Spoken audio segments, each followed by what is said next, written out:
Zoom வழியாக நாங்கள் நடத்தி கொண்டிருக்கிறோம்.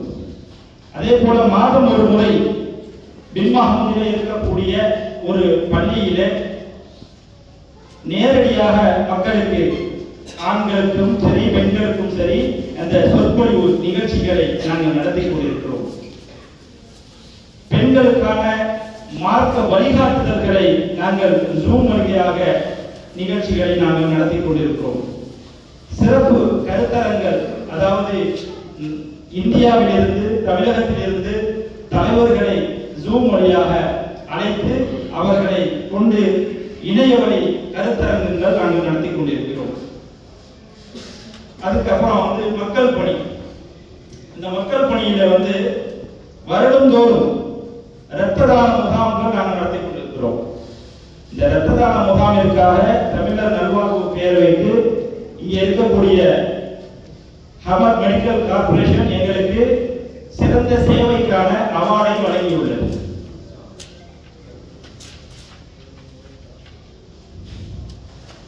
அதே போல வருடந்தோறும் மருத்துவ முகாம்கள் நாங்கள் நடத்தி கொண்டிருக்கிறோம். சென்ற வருடம் தமிழ்நாட்டிலிருந்து நம் 2 எம்எல்ஏக்களை அழைத்து வந்து நமது தேசம் என்ற தலைப்பில் மிகப்பெரிய கருத்தரங்கத்தை நாங்கள் நடத்தியிருக்கின்றோம். அரசியல் சாசன சட்டம், சமநீதி சம உரிமை என்றாலே சிலருக்கு வேப்பங்காயாய் கசக்கும். அத்தகைய பாசிஸ்டுகள் இந்த இந்திய அரசியல் சாசன சட்டத்தை புறந்தள்ளிவிட்டு ஒரு சிறு கூட்டம் ஆள வேண்டும், அவர்களுக்கு அடிமையாக பெரும் கூட்டம் வாழ வேண்டும் என்ற பழங்கால சித்தாந்தத்தை கொண்டு வர துணிகிறார்கள். அத்தகைய பாசிச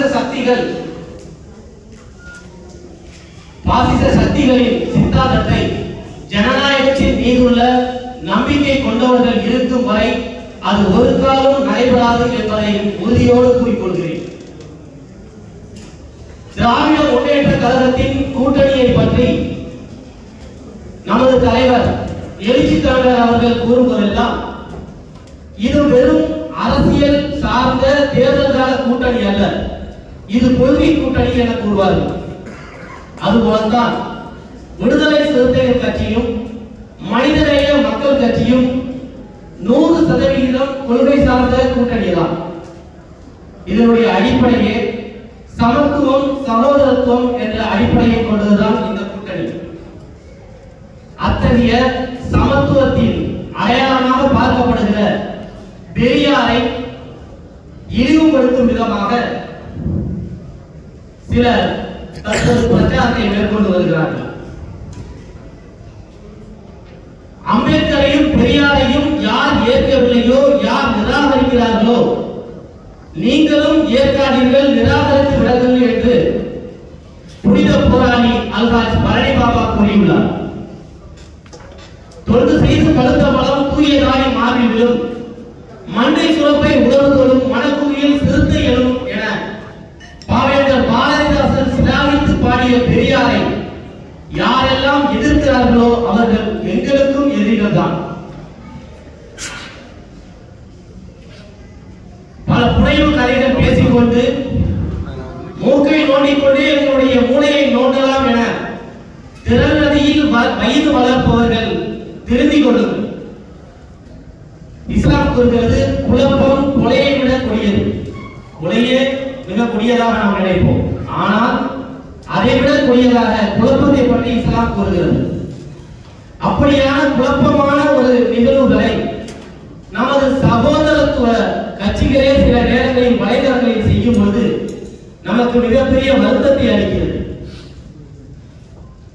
குறிப்பாக சில நாட்களுக்கு முன்பு மதுரை திருப்பரங்குன்றம் சிக்கந்தர் பாதுஷா தர்கா விவகாரம் சம்பந்தமாக பேராசிரியர் ஜவாஹிருல்லா அவர்களுடைய போட்டோவையும் அண்ணன் அப்துல் சமத் அவர்களுடைய போட்டோவையும் ஆளுநர் ஷானவாஸ் அவர்களுடைய போட்டோவையும் இணைத்து மேலே இஸ்லாமிய பிரதிநிதிகளான இவர்கள் சட்டசபையில் தர்கா உரிமை வழிபாட்டு உரிமை சம்பந்தமாக குரல் எழுப்பாதது ஏன் என்ற கேள்வியோடு ஒரு பதிவை அவர்கள் பதிந்து, அதுவும் சாதாரண உறுப்பினர்கள் பதிந்தால் கூட ஏதோ ஏதோ அறியாமையில் பதிந்து விட்டார்கள் என நாம் விட்டுவிடலாம். ஆனால் ஒரு கட்சியுடைய நிர்வாகிகளாக இருப்பவர்களே அத்தகைய பதிவுகளை பதிகிறார்கள். இங்கு நான் ஒன்று சொல்ல கடமைப்பட்டுள்ளேன். ஆளுநர் ஷானவாஸ் அவர்கள் இஸ்லாமிய பிரதிநிதியாக சட்டசபைக்கு நுழையவில்லை. இஸ்லாமிய பிரதிநிதியாக மட்டும் சட்டசபைக்கு நுழையவில்லை. அனைத்து சமூக மக்களின் நம்பிக்கையை பெற்று, அனைத்து சமூக மக்களின் வாக்குகளை பெற்று நாளை தொகுதி மக்களின் பிரதிநிதியாகத்தான் சட்டசபைக்குள் நுழைந்துள்ளார்கள். இருந்தாலும் கூட எவருடைய உரிமை எங்கு பறிக்கப்பட்டாலும் முதல் குரலாக விடுதலை சிறுத்தைகள் கட்சியில் இருந்துதான் வெளிப்படும் என்பதை நிரூபிக்கும் விதமாக சட்டசபையில்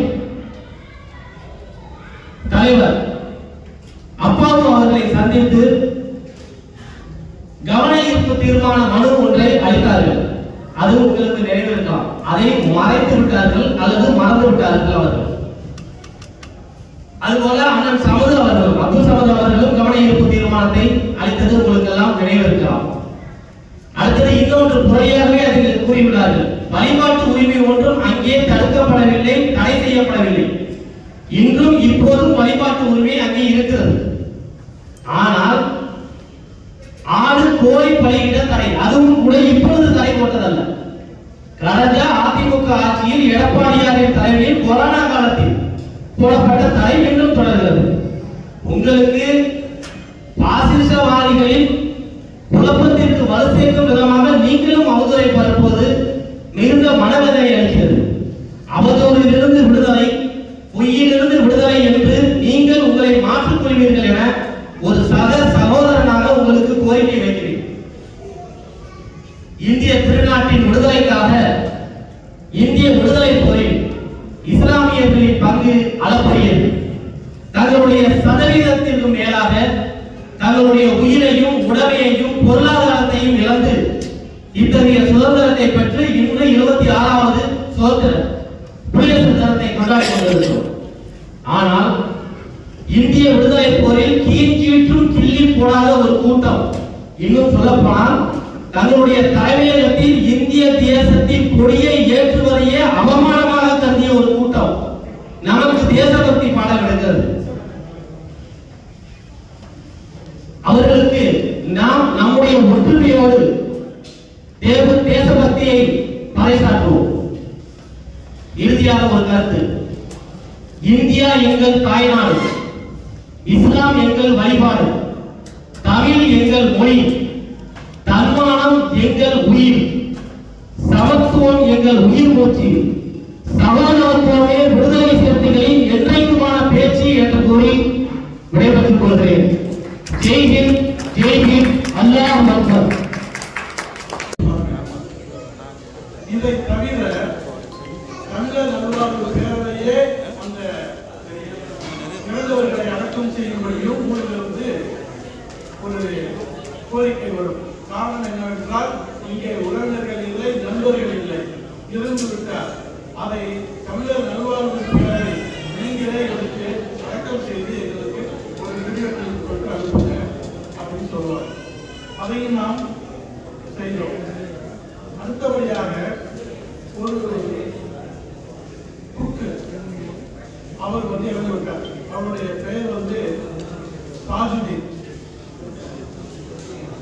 அப்போ அந்த உடலை ஒரே நாளில் அடக்கம் செய்ய வேண்டிய சூழ்நிலை வந்தது. அப்போ அதையும் அடக்கம் செய்தோம். அடக்கம் செய்தது மட்டுமல்லாமல் அந்த மனைவி என்னுடைய கோரிக்கை வைத்தாங்க. என்னன்னா, எங்களுக்கு 2 பெண் குழந்தைகள் இருக்கிறாங்க.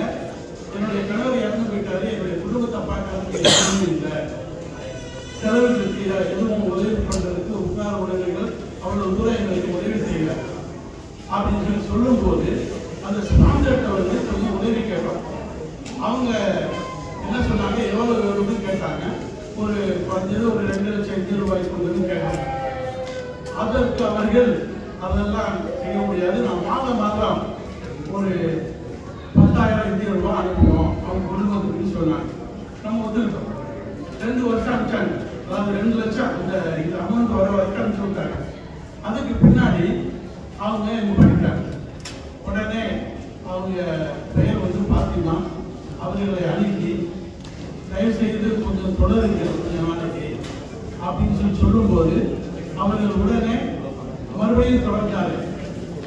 தொடர்ந்து 4 வருடம், நல்லா கவனிங்க, 4 வருடம் இதுவரைக்கும் உதவி செஞ்சுட்டு இருக்காங்க. அதை நம்ம ஃபாலோ பண்ணி தயவு செய்து உங்களுக்கு நன்றி நல்லாக்குறதாக அப்படின்னு சொல்லி கொண்டிருக்கிறோம்.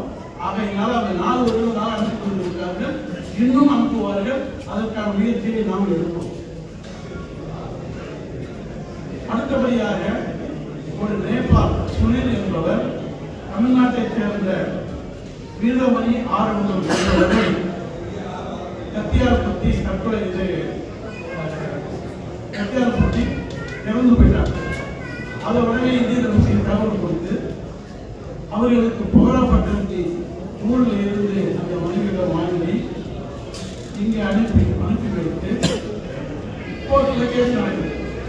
அந்த கோர்ட்டில் கேஸ் நடந்தது வந்து என்ன தீர்ப்பு வரைக்கும் கேட்டீங்கன்னா மரண தண்டனை, தூக்கு தண்டனை விதித்தாச்சு. அப்ப இதுல வந்து அவங்க இறந்த அந்த வீரமணி ஆறுமுகம் குடும்பத்தில் சொல்லும் போது அவங்க எங்க தங்கை ஒன்று இருக்கிறாங்க, அவங்களுக்கு கல்யாணம் சொல்லி அவர்கள் வந்து ஒரு வாரத்தில் வந்து கல்யாணம் பண்ணி வைக்கணும்னு சொன்னாரு. அந்த அண்ணன் அவரை இந்த மாதிரி குத்தி கொலை செஞ்சுட்டாங்க. அதனால எங்களுக்கு இதனாலும் ஒரு பணம் வாங்கி கொடுங்க. நம்ம நினைச்சோம் பிளட் மணி ஒரு 40 லட்சம் ரூபா வரும்னு நினைச்சோம். ஆனால் தீர்ப்பு வந்து 12 அதை நம்ம தலையிட முடியாது. அதற்காக நம்ம என்ன செஞ்சோம், அந்த ஃபேமிலிக்கும் புத்தியவர் தான் அந்த நேபாளுடைய ஃபேமிலியும் கான்டாக்ட் பண்ணி இந்த மாதிரி வழக்குதாரனை கொடுத்துட்டாங்க. நீங்கள் இதனால ஒரு கொடுத்தால் நாங்கள் வந்து இதை சரி பண்ணலாம், அவருடைய மரண தண்டனையை அப்பீல் செய்து கொஞ்சம் பணம் வாங்கி கொடுத்தோம், கடன் கொடுங்க அப்படின்னு கேட்டதுக்கு அவங்க எவ்வளோ வேணும்னாங்க, நாங்கள் பிளட் மணி 40 லட்சம் வேணும்னு சொன்னோம். ஆனால் அவங்க நாங்கள் ரொம்ப ஏழை அப்படின்னு சொல்லும்போது ஒரு 15 லட்சம் கொடுக்குறீங்கன்னு சொன்னாங்க. அதையும் நம்ம வந்து இருந்த சிறப்பு பேச்சாளர் வாசிகி அவர்கள் பன்னாட்டு அமைப்பான தமிழர் நல்வாழ்வு பேரவை நடத்தக்கூடிய இந்திய தேசத்தின் 76வது குடியரசு தின கருத்தரங்கிற்கு தலைமையேற்று நடத்தி கொண்டிருக்கும் சகோதரர் வைகுண்டா அவர்களே, இந்த கூட்டத்திலே சிறப்புரையாற்றுவதற்காக வருகை தந்திருக்கும் அயலக திராவிட முன்னேற்ற கழகத்தினுடைய பொறுப்பாளர் சகோதரர் மதன்குமார் அவர்களே, தமிழ் தொண்டாற்றி வரும் முனைவர் வாசுகி சத்யபாபு அவர்களே, பேரவையினுடைய ரியாத் மண்டல பொறுப்பாளர் சகோதரர் மீனிசல் நூர் முகமது அவர்களே, இந்த கருத்தரங்கிலே திரளாக கலந்து கொண்டிருக்கக்கூடிய என் சகோதர சகோதரிகளே மற்றும் பேரவையினுடைய அனைத்து மட்ட நிர்வாகிகளே, பொறுப்பாளர்களே, உறுப்பினர்களே, உங்கள் அனைவர் மீதும் அந்த ஏக இறைவனின் சாந்தியும் சமாதானமும் என்றென்றும் இன்று நிலவட்டுமாக என்ற பிரார்த்தனையோடு எனது சிற்றுரையை ஆரம்பம் செய்கிறேன். கடந்த ஆண்டு இதே கருத்தரங்கு பேரவையினுடைய தமிழ்நாடு முஸ்லிம் முன்னேற்ற கழகத்தினுடைய தலைவரும் எம்எல்ஏவுமான பேராசிரியர் ஜவாஹர்லா அவர்களும் எம்எல்ஏ அப்துல் சமத் அவர்களும் கத்தாருக்கு வருகை தந்து சிறப்பித்தார்கள். அந்த நேரத்திலே ஐக்கிய தமிழ் மன்றத்தின் சார்பாக சமுதாயத்துடைய மிக முக்கிய ஒரு கோரிக்கையை மனுவாக அளித்திருந்தோம். தமிழக சிறைகளிலே நீண்ட காலமாக சிறைவாசம் கொண்டுள்ள சிறைவாசிகளுக்கு அவருடைய வழக்குகளையும் மதபேதங்களையும் எந்த ஒரு வேறுபாடு பார்க்காமல் அவர்களுக்கு முன்விடுதலை செய்யப்பட வேண்டும் என்கின்ற அந்த கோரிக்கையை நாங்கள் வைத்திருந்தோம். பேராசிரியர் அவர்கள் அந்த அரங்கத்திலேயும் வாக்குறுதி தந்தார்கள். சட்டமன்றத்தில் அவர் உட்பட இந்த பிற ஜனநாயகத்தையும் சமூக நீதி சமத்துவத்தையும் போற்றக்கூடிய சட்டமன்ற உறுப்பினர்கள் அந்த கோரிக்கையை மறு சேர்க்கும் விதமாக தங்களுடைய கருத்துக்களை வலுவாக பதிவு செய்தார்கள். அதனுடைய தாக்கமாக நீண்டகால சிறைவாசிகள் விஷயத்திலே ஒரு சுமூகமான முடிவு எட்டப்பட்டது நம் அனைவருக்குமே தெரிந்த ஒரு விஷயமாக இருக்கிறது. இந்த கருத்தரங்களுடைய தலைப்பானது நமது தேசம் நமது தேசம். எங்களுடைய தாய் திருநாடு 1940களிலே அடிமை இந்தியா, இப்போது விடுதலை இந்தியா.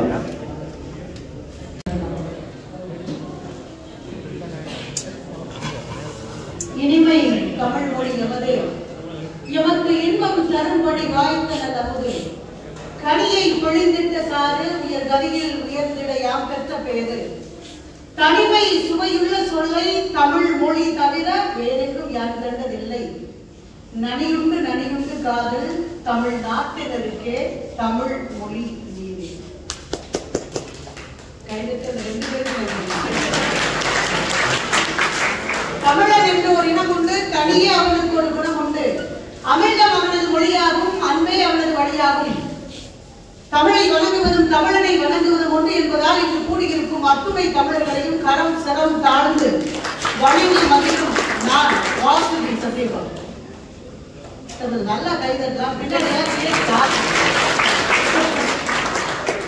கேட்கிறா சார்? உண்மையே முன்னாடி கேட்கல, பரவாயில்ல பேசு அப்படின்னு சொல்லாம.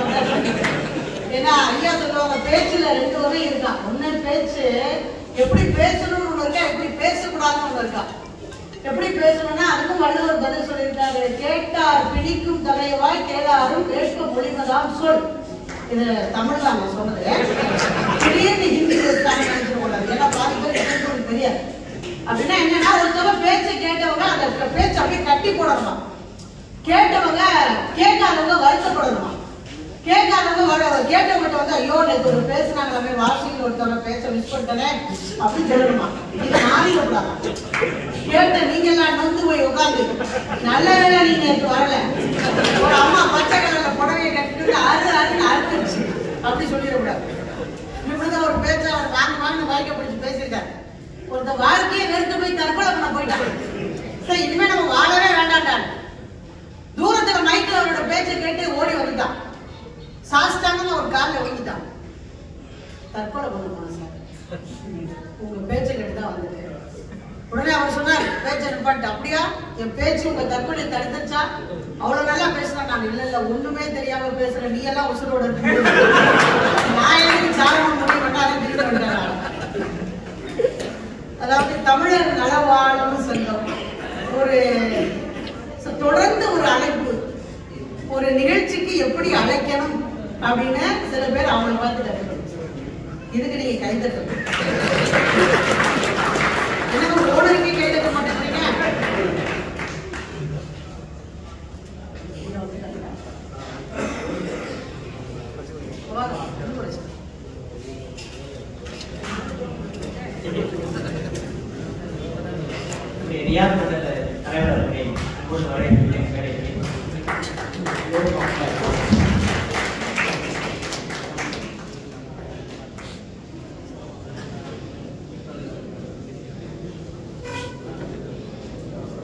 ஒரு நிகழ்ச்சிக்கு எப்படி அழைக்கணும் அப்படின்னு அவங்களை தெரிஞ்சுக்கணும், அவங்ககிட்ட இருந்தா கத்துக்கணும். 1 மாதத்துக்கு முன்னாடியே நான் அழைக்கப்பட்டேன். அப்படி ஒரு அழைப்பெல்லாம் இப்பெல்லாம் கிடைக்கிறது இல்லை. 1 மாதத்துக்கு முன்னாடியே நான் தான் டேட்ல பிஸியா இருப்பேன், என் டேட்டு கிடைக்கிறது கஷ்டம். ஒரு விளம்பரம் அப்பப்ப நம்மளே மார்க்கெட்டிங் பண்ணிக்கணுமா, அது நமக்கு தெரிய மாட்டோம். வந்து என்னை அழைச்சு நேற்று இரவு கூட அம்மா நாளைக்கு நம்ம நிகழ்வு, 1 வாரத்துக்கு முன்னாடி கூட அம்மா நாளைக்கு நம்ம நிகழ்வு. ஒரு சின்ன உடல்நல குறை கூட எனக்கு ஏற்படுச்சு. சிக்கன் பாக்ஸ் வந்துச்சு நடுவில். போன வாரம் கூட 2 ப்ரோக்ராம் அதுக்காக கேன்சல் ஆச்சு. எனக்கு ரொம்ப வருத்தமா இருந்தது. ஐயோ ரொம்ப முறைப்படி அழைச்சாங்களே, நிகழ்ச்சிக்கு வர முடியாம போயிட்டு போனா. கடவுளோட துணை வந்துட்டோம்னு வச்சுக்கோங்களேன். ரொம்ப நன்றி. ஒரு நிகழ்வுக்கு ஒரு பேச்சாளரை எப்படி அழைக்கணும் அப்படிங்கிறத நான் உங்ககிட்ட இருந்து நான் கற்றுக்கிட்டேன். நாளைக்கு ஃபியூச்சர்ல நான் ஒரு அமைப்பு ஏற்படுத்தி, ஏன்னா நம்மளோட ஒரு கட்சியை தொடர்ந்து சொல்லுவோம். என்ன தலைக்கு இருந்தா தமிழ் சங்கமா இருக்கும்போது நம்மளோட நாடு சொல்லுவோம். நீங்களாம் சேர்ந்து ஒழுங்கினா அப்போ ஒரு நிகழ்ச்சிக்கு அழைக்கும் போது எப்படி அழைக்கணும் அப்படின்னு தெரியும். எனக்கான தலைப்பு அவர் வரும்போதே எனக்கு சொன்னாரு, மேடம் பெண்கள்லாம் வருவாங்க, பெண்கள் சிரிக்கிறீங்களா இல்லையா கூட எனக்கு தெரிய மாட்டேங்குது, தயவுசெய்து கையவாது காட்டிட்டு ஒரு சிரிக்கிறேன். ஏன்னா உங்களை நம்பித்தான் நான் மைக்கு பிடிச்சிருக்கேன். சுத்தி ஆண்களா உட்காந்துருக்காங்க. எனக்கான தலைப்பு நம்ம ஒன்றும் கடுமையா பேசிட முடியாது. ஏன்னா எங்க வீட்டுக்காரில பேசலாம், தைரியமா பேசலாம்னு பிரச்சனை ஒன்றும் கிடையாது. ஏன்னா இங்க பாதி பேர் வந்து நான் பேச ஆரம்பிச்சோன்னே சாரிங்க மேடம் இது தேவையில்லாம ஒரு முறை இப்படிதான் ஒரு நிகழ்ச்சியில பேசி முடிச்சிருக்கேன். ஒரு 2 பேர் போட்டோ எடுக்க என்னை கூப்பிட்டாங்க. நான் போட்டோ எடுத்துட்டு இருந்தேன் அவங்களோட. அப்ப எங்க கணவர் வந்து என்னோட குழந்தை அடுத்தனால இப்படியே கூப்பிட்டுட்டே இருந்தாரு. என் கூட போட்டோ எடுத்தோட அவர் பாட்டு போட்டோ எடுத்துட்டு போயிருக்கலாம். குடும்பத்தை பிரிக்கிறதுல பெரிய ஆள் போல. மேடம் அவர் உங்களை ரொம்ப நேரமா இப்படியே கூப்பிட்டு இருக்காங்க, அவரோட போய் ஒரு போட்டோ எடுத்துருக்காங்க. ஒண்ணும் சொல்றதுக்கு இல்லை. அப்புறம் கிட்ட அவர்கிட்ட வந்து கீழே இறங்கி வந்ததுன்னா அவர் வேலை இருந்து கீழே வந்துட்டார். மசூலோட நினைச்சு கொடுக்குறாங்க. கீழே வந்த மனுஷனாலும் பேசாம போயிருக்கலாம். கிட்ட வந்துட்டு என்ன பண்ணா டிரைவர் வந்தாரா நான் நினைச்சேன் வளைச்சு வளைச்சு ஒரு குடும்பத்தை. அதனால சேலம் மேல சேலம் வச்சு 2 பாட்டை பாடிட்டோம்னா அவர் நார்மலா இருக்கான்னு வச்சுக்கிறேன். அதை நம்பி போல போட்டிட்டு. ஏன்னா பெண்கள் நகைச்சுவை பண்றது அவ்வளவு எளிதில்லை. சரியா நான் சொல்றது? இதுக்குதான் சார் கைது.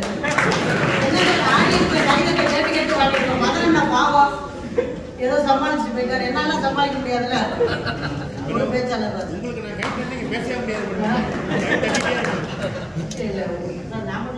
தலைவர் பேசுறாரா? முடிச்சதுக்கப்புறம் மைக் பேசுறேன். எனக்கான தலைப்பு பெண்களின் பெரும் பொறுப்பு. இருந்துச்சுன்னு சொல்லணுமா, இருந்துகிட்டு இருக்குன்னு சொல்லணுமா, இருக்கணும்னு சொல்லணுமான்னு தெரியல. இது ஒரு வினைத்தொகை மாதிரி ஒரு தலைப்பு. இது இருக்கணும் வேற பின்னாடி சொல்றாரு. சார் இது முடிஞ்ச எனக்கு ஒரு பட்டிமன்றம் இருக்கு, முடிஞ்சா அங்க வாங்க. எனக்கு ரொம்ப டைம் கொடுத்துருக்காங்க, அதனால நான் பேசலாம். ஐயா வந்துட்டாங்க, ஐயாவோட அனுமதியோட கொஞ்சம் பேசுவோம். இப்பதான் ஐயா தலைப்புக்குள்ளே வரேன், தவறா நினைச்சிடாதீங்க. ஏன்னா கொஞ்சம் வந்து எப்பயுமே ஐயா சொல்லுவாங்க, ஐயா ஐயா நான் சொல்றது முன்னாடி ஞான சம்பந்தம் அவர் கீழே தான் நான் பட்டிமன்றம் பேசினேன். ஐயா சொல்லுவாங்க நகைச்சுவை எதுக்கு ஒரு பேச்சாளர் பயன்படுத்தணும் அப்படின்னு கேட்பாங்க. சொல்லுவாங்க அம்மா ஒரு சாக்கு தெரியுங்களா, மரக்கால் தெரியுங்களா, ஏன்னா இனிமே கேட்கணும் மரக்கால் அப்படின்னு கேட்கலாம். தமிழாசிரியராக அவன் கடிதம் எழுதுறான் மாவட்ட ஆட்சியருக்கு. நான்லாம் ஆட்சியராக இருந்தா அவன் வீடு தேடி போய் சட்டமும் நான் மருத்துவமனை வேண்டி மாவட்ட ஆட்சியருக்கு ஒரு கடிதம் வரைகிறான். எங்கள் ஊரில் பெரிய கெசுக்களாக இருக்கிறது. கெசுக்கள் கடித்து பாதி பேர் சாத்து விட்டனர். அதாவது இந்த தமிழ் பேப்பர்லாம் தனியா திருத்த கூடாது, என்னை பைத்தியம் நினைச்சிருவாங்க. அதனால யாராவது 4 டீச்சர் இருக்கிற இடத்துலயே போய் திருத்திக்கிட்டு இருக்கேன். மாவட்ட ஆட்சியர் அவர்களே யாராவது பொறுப்பாங்களா சார்? இதெல்லாம் மாவட்ட ஆட்சியர் தான் அப்படி எழுதுறாங்க. அதனால இப்பதான் ஆரம்பிச்சிருக்கோம். எதுக்கு நகைச்சுவை பயன்படுத்தணும் அப்படின்னா, ஒரு மரக்கால நெல்லாணி அப்படி சாக்கில் போடும் போதே ஒரு குழுக்கு குழுக்குவாங்க. குழுக்குனா என்ன அர்த்தம்? இன்னொரு மரக்கால் கொஞ்சம் போடலாம் நெல்ல அப்படின்னு அர்த்தம். அதான் உங்களை நகைச்சுவை சொல்லி ஒரு குழுக்கு குலுக்கிட்டு 2 கருத்தை போடுவேன். அதுக்குதான் நான் நகைச்சுவை. அது என்ன மைக்க பிடிச்சாலும் நானே சில சமயம் இன்னைக்கெல்லாம் சொல்லிட்டு வந்தேன். சில பேர் இது ஒரு பட்டிமன்றம் கிடையாது, இது ஒரு கருத்தரங்கு அப்படின்னு வந்தேன்.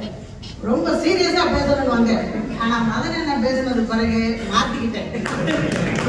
சாமி எங்க பேசினாலும் நகைச்சுவை கையில எடுத்தாக்கா மக்கள் நம்ம பாதைக்கு வந்தாங்க அப்படின்றத புரிஞ்சுக்கிட்டேன். உங்களை நம்பிதான் பேசுறேன், அப்பப்போ கை தட்டிட்டு அடிக்கடி சொல்ல வேண்டியது. மடப்புதான் தலைக்கு போறேன். மாமா அப்படின்னு ஒரு பேய் படம் இருக்கு. நான் ஒரு பேய் படம் பாக்குறது இல்ல. மாமா அப்படின்னு ஒரு பேய் படம், ஒரு ஆங்கில படம் வச்சுக்கோங்க. என்ன பெண்களின் பெரும் பொறுப்புக்கும் பேய் படத்துக்கு என்ன சம்மந்தம் கூட நீங்க நினைக்கலாம். கனெக்ட் பண்ணிடுறேன், ஏன்னா பேச்சாளர் இல்லையா. அந்த படத்துல பாத்தீங்கன்னா 2 பெண் குழந்தைகளோட தகப்பன் திடீர்னு மனைவி இறந்து போயிடுறாங்க. என்ன செய்யறதுன்னே தெரியாம கார் எடுத்துட்டு வேகமா பயணப்பட்டுட்டு போறாரு. அந்த அமெரிக்காவுடைய அந்த ரோட்ல பயணப்படும் போது தூரத்துல ஒரு வீடு தெரியுது காட்டுக்குள்ள. சரி இனிமே நம்ம உயிரோட வாழ வேண்டாம், வாங்க போய் செத்துலாம் சொல்லிட்டு குழந்தைகளை உள்ள போயிடுறாரு. குழந்தைகளுக்கு விஷம் கலந்த ஒரு உணவை கொடுக்க போறாரு. அந்த சமயத்துல அவரோட கழுத்தை யாரோ புடிச்சுட்டு போயிடறாங்க. அப்ப அவரை கொன்றாங்க. அந்த 2 குழந்தைகளையும் தன்னோட பாதுகாப்புல வச்சுட்டாங்க. அந்த குழந்தைகளுடைய சொந்த சித்திக்கு தகவல் தெரிஞ்சு இந்த மாதிரி 2 குழந்தைங்க காட்டுல இருக்காங்கன்னு போலீஸுக்கு தகவல் போய் அந்த குழந்தைய தூக்கிட்டு போய் அவங்கள்ட்ட ஒப்படைச்சிட்டாங்க. அந்த குழந்தைங்களுடைய செயலெல்லாம் ரொம்ப வித்தியாசமா இருக்கு. அந்த பேய் அவங்களோட தான் இருக்கு. அந்த குழந்தைங்களோட ஒரு குழந்தைக்கு 15 வயசு இருக்கும், ஒரு குழந்தைக்கு 5 வயசுக்குள்ள இருக்கும். இத விரைவில் கண்டுபிடிச்சாங்க. இந்த பேயிட்டு இருந்து குழந்தையை காப்பாத்துறதுக்காக போராடுறாங்க. கிளைமேக்ஸ் நல்லா பாத்துக்கோங்க. அந்த 15 வயசு பாப்பா வந்து சித்தி காலை பிடிச்சி கையை பிடிச்சி வந்துருச்சு. அந்த 5 வயசு பாப்பா இவங்க எவ்வளவோ அதோட காலை பிடிச்சி இழுக்கிறாங்க. ஆனா அந்த பேயோட கையை தான் பிடிக்கும். உடனே அந்த அந்த 15 வயசு குழந்தைய விட்டு அந்த பேய் அந்த 5 வயசு பாப்பாவை அவங்க பிடிச்சி இழுக்கும் போது இப்படி முறைக்கும். ஏன்னா இந்த குழந்தை என் கூட வர ஆசைப்படுது. உடனே அந்த பேயும் அந்த பேய் உருவ இருக்க தாயும் அந்த குழந்தையும் வண்ணத்து பூச்சிகளா மறைஞ்சு போயிடுறாங்கன்னு அந்த படம் முடியும். நான் பொதுவா பேய் படங்கள் பார்க்கறதுல நான் இந்த படம் பார்த்தேன். அப்ப பெண்களுக்கான பெரும் பொறுப்பு பேயா இருந்தாலும் இருக்குங்கிறது இந்த படத்து மூலமா நான் தெரிஞ்சுக்கிறேன். பாத்தீங்களா, நீங்க பார்க்குற படத்துமா நாங்க பார்க்குற படத்துக்கு வித்தியாசம் இருக்கு பாருங்க. ஏன்னா அந்த ஜோக்கெல்லாம் பாத்தீங்கன்னா பெண்களை வச்சுதான் வருது. அது என்னன்னு தெரிய மாட்டேங்குது. ஒரு மருமக புதுசா திருமணம் பண்ணி வந்திருக்காங்க. மாமியாரை பார்த்து கேட்டிருக்காங்க, அத்தை உங்க பையன் என்ன விரும்பி சாப்பிடுவார்? உடனே மாமியார் சொல்லிருக்காங்க, இன்னைக்கு நான் சமைக்கிற அத்தை ஞாயிற்றுக்கிழமை என்ன உங்க பையன் விரும்பி சாப்பிடுவார்? அவன் பூரினா நாங்க விரும்பி சாப்பிடுவோம். உடனே இந்த பொண்ணு கேட்டது, பூரிக்கு எத்தனை விசிலத்தை விடணும்? உடனே அந்த அம்மா சொல்லிச்சு, அம்மா நீ சமைக்கவே வேண்டாம் பேசாம. அம்மா ஒருத்தர் வீட்டுக்கு ஒரு விருந்தினர் வந்திருக்காரு, வாங்க மாப்பிள்ள சாப்பிட்டு முடிச்சாச்சு, வாங்க ஒரு சினிமாக்கு போயிட்டு வரும்னு நடுச்சாமத்துல சினிமா கூப்பிட்டு போயிட்டு வந்தார். அது ஒரு பேய் படம் தான் வச்சுக்கோங்களேன். நடந்து வரும்போது அவருக்கு கொஞ்சம் நடுங்கிருக்கு. ஏன்னா ஆல்மோஸ்ட் படம் முடிய 3 ஆயிடுச்சு. உடனே கேட்டிருக்காரு, மச்சான் அங்கெல்லாம் மாப்பிள்ள மச்சான் தாங்க நம்புறேன். மச்சான் இப்படி பேய் படத்தை விரும்பி பாக்குறீங்க, பேய்னா உங்களுக்கு பயம் இல்லையான்னு இருக்காரு. உடனே அவன் சொல்லியிருக்காரு, 30 வருஷமா அது கூட தாண்டா வாழ்க்கை. பெண்களை நோக்கியே இந்த நகைச்சுவையில இருக்கு. ஒரு ஆபீஸ்க்கு ஒருத்தர் உடம்பு ஃபுல்லா கட்டு போட்டு வந்திருக்காரு. என்னாச்சு அப்படின்னு கேட்டிருக்காரு. சார் என் மனைவி எனக்கு பாத்ரூம்ல விழுந்துட்டாங்க. அதுக்கு எதுக்கு நீங்க கட்டு போட்டிருக்கீங்க? இல்ல நான் ஒரு சத்தமா சிரிச்சுட்டேன். புரியுது ஓகே. ஏன்னா இப்ப ஒரு இடத்துல சொல்லி ரொம்ப நேரம் சிரிக்கல. அப்புறம் எதை ஜோக் சொல்றீங்க சொல்லவே இல்லை அப்படின்னாரு. இப்ப வரும்போது கூட 2-3 சில ஜோக்கை எனக்குன்னே வாலண்டியர் அனுப்புவாங்க. மேடம் பல இடத்துல பேசுறாங்க பயன்படுத்திட்டு அதே வேலை இனிமே மேடம் என் பேரையும் சொல்லுங்க அப்படின்னு சொல்லாம இருந்தா பரவாயில்ல. அதுல ஒரு ஜோக், ஒரு பிச்சைக்கார ஒரு அம்மாட்ட சாப்பாடு கேட்டாரு. அந்த அம்மா சாம்பார் எல்லாம் கொடுத்துருக்கு, ரசம் சோறு எல்லாம் போட்டு 10 நிமிஷம் ஒரு பிச்சைக்கார தெரியும் வந்து மனுஷத்து மானா சோறு மனுஷத்து மானா நிமிடம் சாம்பார் ஒழுங்கா வைக்க மாட்டேன். அம்மா கடுப்பு என்ன துமுறு. 10 வருஷமா வீட்டுக்கார ஒண்ணு சாப்பிட்டுருக்காரு. 10 நிமிஷம் வந்து நீங்க சாம்பார் போட சொல்ற. இதுக்கு அடுத்த ஹைலைட்டு உடனே பிச்சைக்கார சொன்னாரா, இல்லம்மா வீட்டுக்காரதான் நீ கேட்க சொன்னாலே அவர் கேட்கறதுக்கு பயமா இருக்கா. அதுக்கு ஒரு 10 ரூபா வேற எனக்கு கொடுத்தாருன்னா இந்த பெண்களை மையப்படுத்தியே இந்த ஜோக்கெல்லாம் போகும். அது மனைவி அப்படின்னா ரொம்ப சாதாரணமா எடுத்துக்கிறாங்க. என்ன மேடம் வீட்டுல அம்மாக்கள் திருமணத்துக்கு முன்னாடி சில பேர் தலையாடுறாங்க. திருமணத்துக்கு முன்னாடி எல்லாம் பாத்தீங்கன்னா அம்மா சொல்லுவாங்க, என்ன வீட்டுக்கார புருஷனை கட்டிட்டு போய் ஒரு புருஷனை கட்டி போய் உன் வீட்டுக்கார வீட்டுல எப்படினாலும் சுதந்திரமா இருந்துக்கா அப்படிம்பாங்க. கல்யாணம் முடிஞ்சு இதை கணவர்களோட வருவோம். வீட்டுக்காரர் ஒரு டைலாக் சொல்லுவாரு, ரொம்ப ஆனது உங்க அப்பா வீட்டுல தெரிஞ்சுக்கோ அப்படின்னு. அப்ப எங்கதான் பெண்கள் போறது யோசிச்சு பாருங்க. பெண்களுக்கு பல குணங்கள் இருக்கு.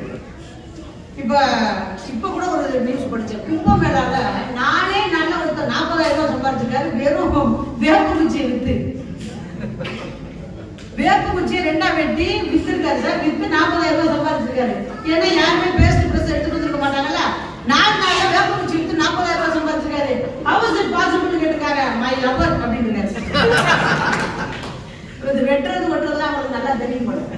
நீங்க இந்த காதலியோட ரோல் விட்டுருவோம். அண்ணன்னா ஒரு வீட்டுல ஒரு அண்ணன் இருந்தாருன்னா அவர் காவல் நிலையம், ஒரு அண்ணன் இருந்தாருன்னா அவர் ஒரு போலீஸ்கார் சொல்றோம். இதே ஒரு அக்கா இருந்தாருன்னா இன்னொரு அம்மான்னு சொல்லுவாங்க. எங்க அக்கா எப்ப பார்த்தாலும் நை இருக்கும். ஆனா அந்த அக்காவுக்கான பொறுப்புன்னு ஒண்ணு இருக்கு. உங்களை திட்டணும்ன்றது அக்காவோட பொறுப்பு இல்லை, உங்களை நல்வழிப்படுத்தணும்ன்றது அவங்களோட நோக்கம். சங்க இலக்கியத்துல தோழி அப்படின்னு ஒரு கதாபாத்திரம் இருக்கும். பாடம் நடத்த மாட்டேன், சும்மா சுருக்கமா முடிச்சிருக்கேன். சரிங்களா, தமிழ் படிச்சனால அப்பப்போ கருத்து மேடம் ஒரே ஜோகா பேசிட்டு போயிட்டாங்க. கருத்தே சொல்லலாம் அப்படின்னு கருத்தா சொன்னா கருத்தா சொல்லிட்டு போயிட்டாங்க. ரொம்ப கஷ்டம். தோழி தானே செவிலியது மகளேன்னு தொடுப்பா பேர் சொல்லுவாரு. தோழிக்கு என்ன ரோல் அப்படின்னா, உங்களுக்கு தெரியும் இந்த லாஸ்ட்ல பேசிட்டு இருக்கீங்க சார் 50 பேருக்கு பாடம் நடத்துறாங்க. நாங்க சட்ட வரைக்கும் பாயிண்ட் அவுட் பண்ணி சொல்லிடுவேன். கொஞ்சம் கவனிங்க. பேசுறவங்களுக்கு ஒண்ணு தண்டனை இல்லை சார். நான் பேசி முடிஞ்சதுக்கு அப்புறம் ஒரு தலைப்பு தருவேன், நீங்க பேசணும். அவ்வளவுதான். எவ்வளவு கஷ்டம் இங்க வந்தா தான் தெரியும். தோழிதானே செவிலியது மகளேன்பாங்க. தலைவனும் தலைவியும் காதல் பண்ற வேலையோட நிறுத்திக்கிறாங்க. தோழிக்கு 1000 டூட்டி இருக்கணும். அவங்க எங்க சந்திக்கணும், அவங்க எங்க பார்க்கணும், எத்தனை மணிக்கு பார்க்கணும், எப்படி தலைவனுக்கு தலைவியை திருமணம் முடித்து வைக்கணும்னு அத்தனை பிளானிங் அந்த தோழி தான் சார் போடுவா. தோழிக்கும் தலைவிக்கும் சேம் வயசு. ஆனா தலைவனை விரும்புவா, தோழியால அதை செய்ய முடியாது. எவ்வளவு பெரிய பொறுப்பு பாருங்க. இன்னைக்கு கூட ஆண்கள் நினைச்சா ஊருக்கு போறீங்கன்னு வச்சுக்கோங்க, 2 மாசம் லீவ்ல ஊருக்கு போறீங்கன்னா நினைச்சா உங்க நண்பர்களை போய் சந்திச்சுக்கலாம். நம்மளால சந்திக்க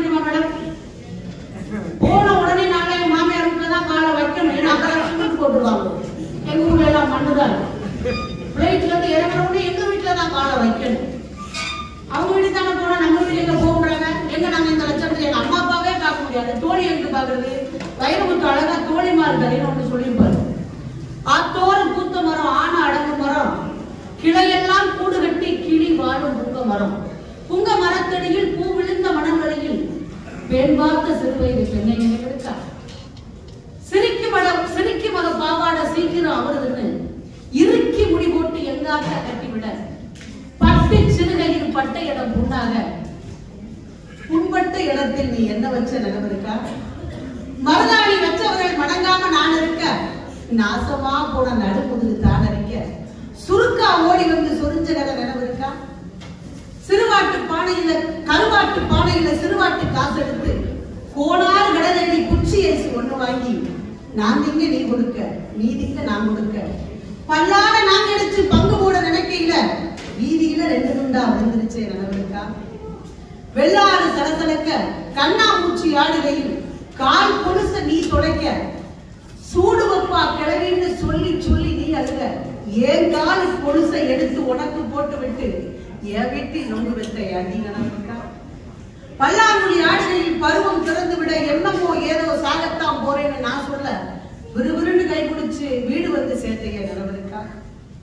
ஒன்னா வளர்ந்தா ஒரு தட்டில் சோறு தின்னோம், பெரியாது இருக்க பெரிய பிளான் ஒண்ணு போட்டோம், ஒரு புருஷன் கட்டி ஒரு வீட்டில் சக்கரத்தியா இருக்க சம்மதிச்சு, ஆடு கனவு கண்டா அருவ அறியாது, கோழி கனவு கண்டா கொழுவுக்கு தெரியாது, 20 வயசானோம் இருவேறு திசையானோம், வரட்டூர் தாண்டி வாக்கப்பட்டு நீ போக, தண்ணி இல்லா காட்டுக்கு தாலி கட்டி நான் போக, நரகூட விழுந்துருச்சு வயிற்றுல வளர்ந்த ஒளி வயசுக்கு வந்துருச்சு, ஓம் புருஷன் ஓம் குழப்பு ஓம் பிள்ளை உன்னோட, என் புருஷன் என் குழப்பு என் பிள்ளை என்னோட, ஆத்தோரம் பூத்த மரம், ஆன அடங்கு மரம், கிளியெல்லாம் கூடு வெட்டி கிளி வாழ புங்க மரம், போன வருஷம் புயல் காத்தில் சாஞ்சிருச்சு.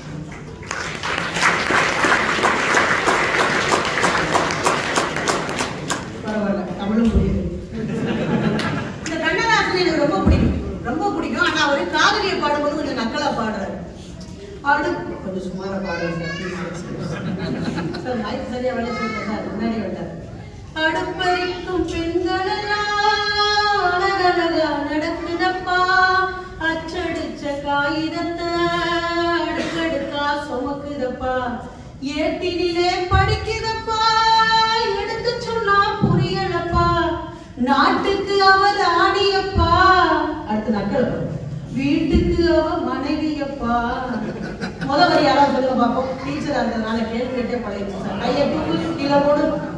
முதல் பாரப்பா பழனியப்பா பட்டணமா பட்டணம்.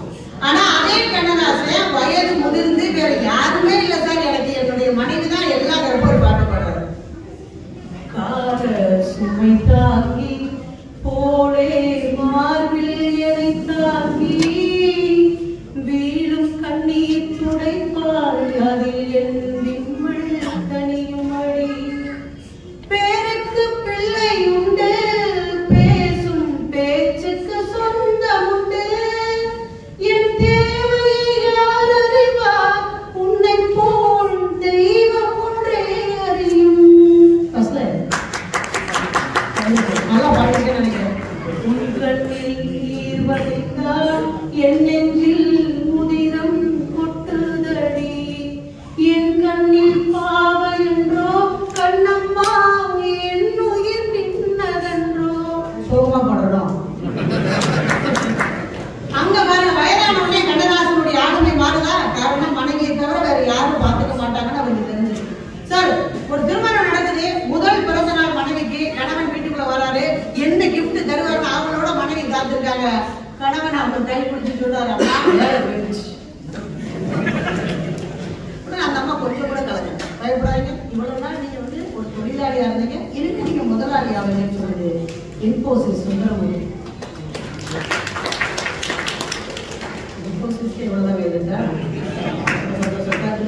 வீடியோ மட்டும் நான் அழைச்சு விட்டுறேன் சார். சார், மகிழ்ச்சிங்கிறது எங்க இருக்கு சொல்லுங்க? அவங்கவுங்க வீட்டுல இருக்கு சார். எல்லாரும் வேலை முடிச்சு எங்க போகணும்னு ஆசைப்படுறோம்? வீட்டுக்கு போறது ஆசைப்படுறோம். இங்க யாருமே போறதில்லை சொல்லுங்க.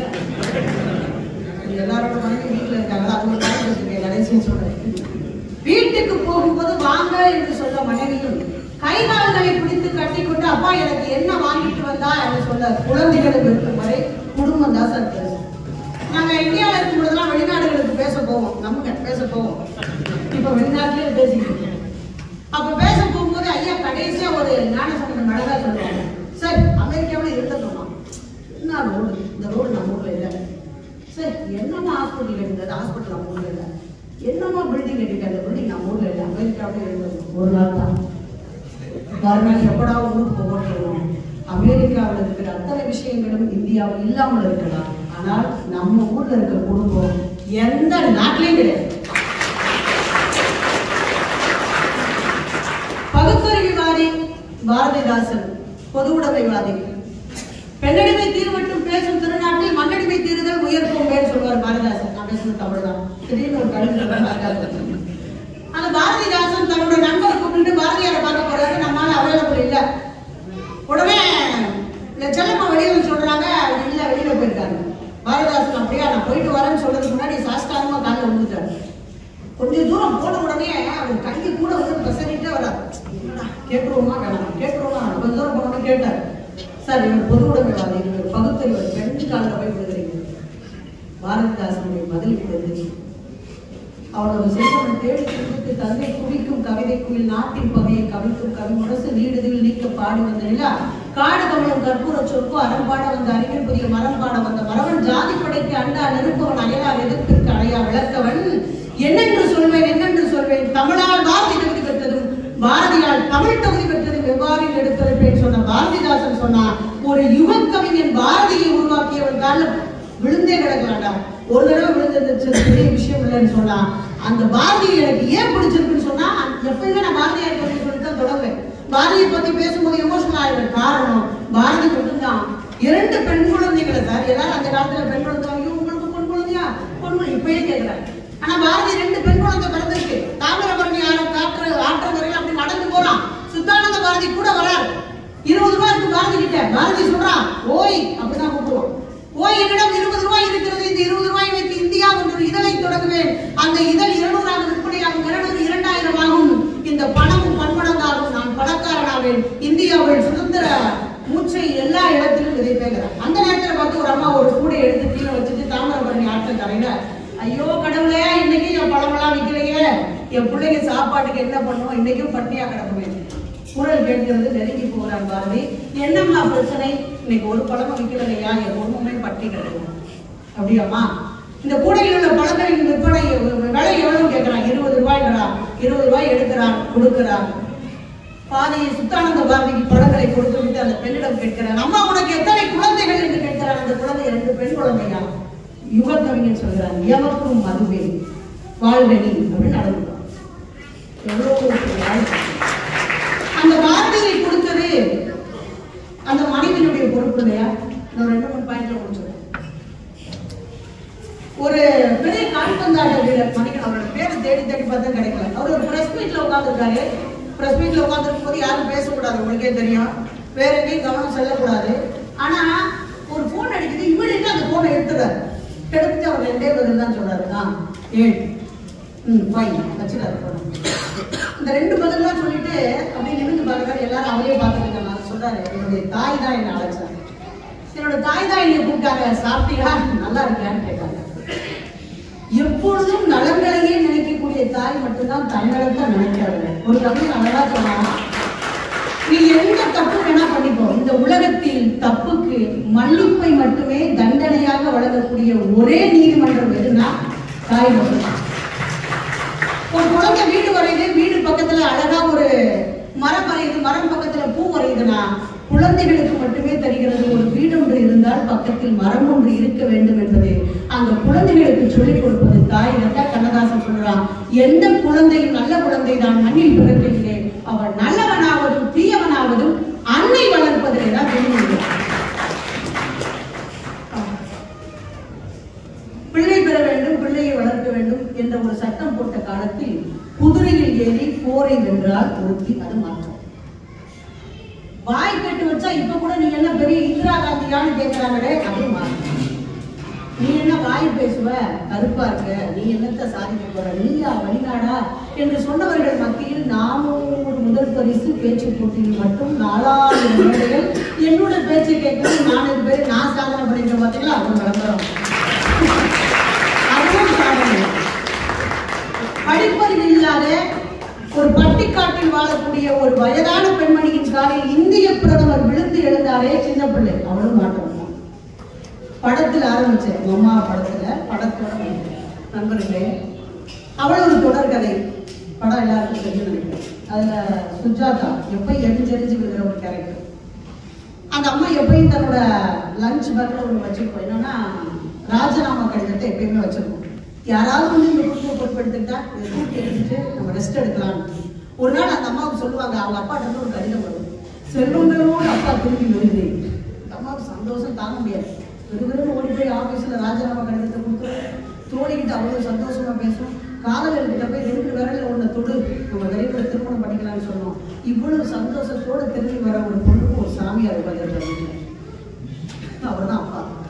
வா மகளே, இந்த பையனையும் உனக்கு நான் திரும்பி கொண்டு வந்திருக்கேன், பக்தி என்னும் செல்வத்தை திகட்ட கொண்டு வந்திருக்கேன். அந்த அம்மா சொல்லி 10 நிமிஷம் பிரயோஜனம். இதை வேற மாதிரி டைலாக்ல சொல்லுவேன். உடனே நீ கிளம்பி போலாம் சாமி அப்படின்னு சொன்ன அம்மா சொல்லுவாங்க, அப்பா ஒரு வயசு இருக்கு. அப்போ சொல்லுவா, அழகா ஒரு டைலாக் பாலச்சந்திரன் எழுதிப்பாங்க, அம்மா சாமியார்களுக்கு போற இடமெல்லாம் சத்திரதாம்மா, போற இடத்துல எல்லாம் சாப்பாடு கிடைக்கும், அனுப்பி வைப்பான்னு அப்படின்னு சொல்லிப்பாங்க. அந்த பெண் வெறுப்போடு இருப்பா. எப்போ பார்த்தாலும் அதுக்கு காரணம் குடும்ப பொறுப்புதான். ஒன்று சொல்றேன், புத்தனை எல்லோரும் பெற்றுகிறோம்.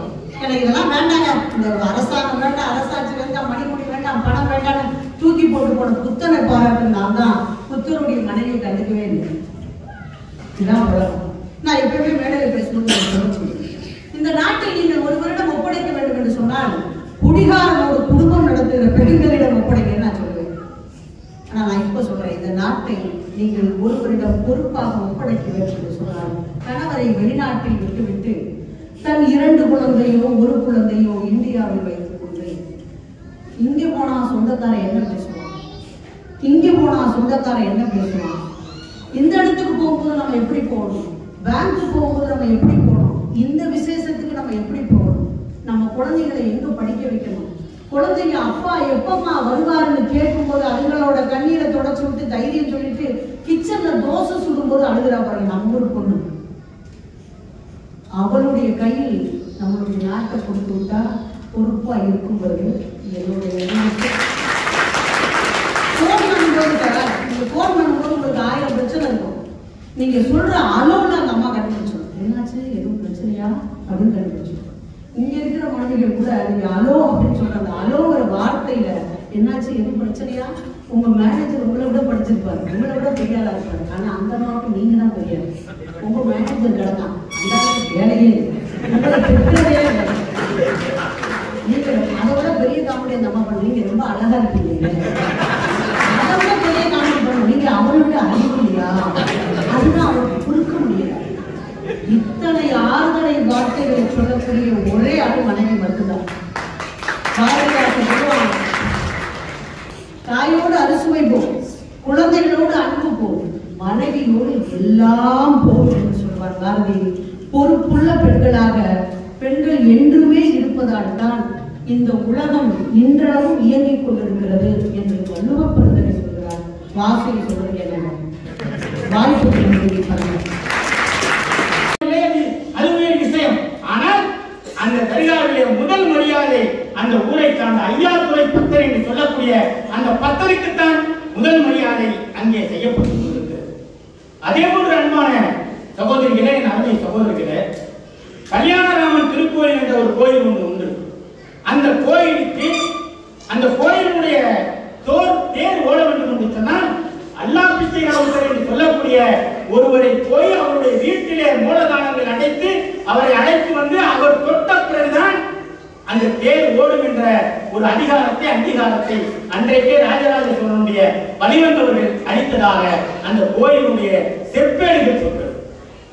இப்படி ராமநாதபுர சாமி ராமேஸ்வரம் வந்து மிக முக்கியமான திருத்தலம், வைணவ திருத்தலங்களிலே மிக முக்கியமானது, தமிழகத்திலே இருக்கக்கூடிய திருத்தலங்களிலே மிக முக்கியமான திருக்கோயில். அந்த கோயில் கட்டிய காலத்தில் அந்த சேதுபதி மன்னருடைய நிதியமைச்சராக இருந்த கீழக்கரையை சேர்ந்த சீதக்காரி அவர்கள் இருக்கின்ற பொழுது அங்கிருந்து மலையிலிருந்து எடுக்கப்பட்ட அந்த கல்லுகளின் மூலமாக இங்கே ஒரு கோயில் கட்டுப்பிடிக்கப்பட்டிருக்கிறது. ஆனாலும் நீங்கள் போய் கீழக்கரையில ஒரு பள்ளிவாசலை எழுப்பிக் கொள்ளுங்கள் என்று அன்றைக்கே சேதுபதி மன்னர் அந்த பகுதியில சமய நல்லிணக்கத்தை விட்டுவிடக்கூடிய வகையில தன்னுடைய செயல்பாடுகளை வைத்திருந்தார், அமைத்திருந்தார். அதே போன்று இந்த வரலாறுகளை, இந்த புராண இதிகாசங்களோடு தொடர்புடைய வரலாறுகளை நாம் வரிசை கட்டி சொல்லலாம். அந்த அளவிற்கு பன்முகத்தன்மை அன்றைக்கு இந்தியா திருநாட்டிலே நிலைத்து பூத்து குலுங்கி இருந்தது. ஆனால் இன்றைக்கு அவைகளெல்லாம் வேறு கண்ணோட்டம் கொண்டு பார்க்கப்படுகிறது. இன்றைக்கு ஒரு சமூகத்தை அழிக்க வேண்டும் என்று சொன்னால் அந்த சமூகத்தினுடைய வரலாறுகளை மறைக்கடிக்க வேண்டும். அவ்வாறுதான் இந்த உலகத்துடைய அத்துணை இன அழிப்புகளும் செய்யப்பட்டிருக்கிறது. அந்த வரிசையைத்தான் இன்றைக்கு ஆளக்கூடிய ஒரு சில சக்திகள் செய்து கொண்டிருக்கிறார்கள். அதன் காரணமாக தான் மாமன் மச்சான்களாக வாழ்ந்து கொண்டிருக்கக்கூடிய நம் மத்தியிலே இருந்த பன்முகத்தன்மை இன்றைக்கு சிதைக்கப்பட்டு போய்விட்டது. அன்பான சகோதரர்களே, நான் இதெல்லாம் நம்முடைய தொப்புள் கொடி உறவுகளுக்கும் இஸ்லாமியர்களுக்கும் மத்தியில நடைபெற்ற அந்த பன்முகத்தன்மையுடைய ஒரு புராண கால இதிகாச கால கோயில் ரீதியான விஷயங்களை சொன்னேன். அதற்கு பிறகு ஆட்சியாளர்கள் எப்படி பன்முகத்தன்மையை அவர்கள் வைத்திருந்தார்கள் தெரியுமா? மதுரை ஆண்ட பாண்டிய மன்னனுக்கு ராவுத்தர் படைப்பிரிவு என்ற ஒரு படைப்பிரிவே தனியாக இருந்தது. அந்த படைப்பிரிவில் இருக்கக்கூடிய ராவுத்தரை எதிர்த்து அந்த ராவுத்தர் படைப்பிரிவை எதிர்கொண்ட மதுரையை பாண்டிய மன்னனோடு போரிட்ட மாலிக் கபூர் அந்த ராவுத்தர் படைப்பிரிவை பற்றி விசாரிக்கிறார். இவர் யார் என்று கேட்கிற பொழுது இவர்கள் அத்தனை பேரும் இஸ்லாமியர்கள் என்று சொல்கிறார்கள்.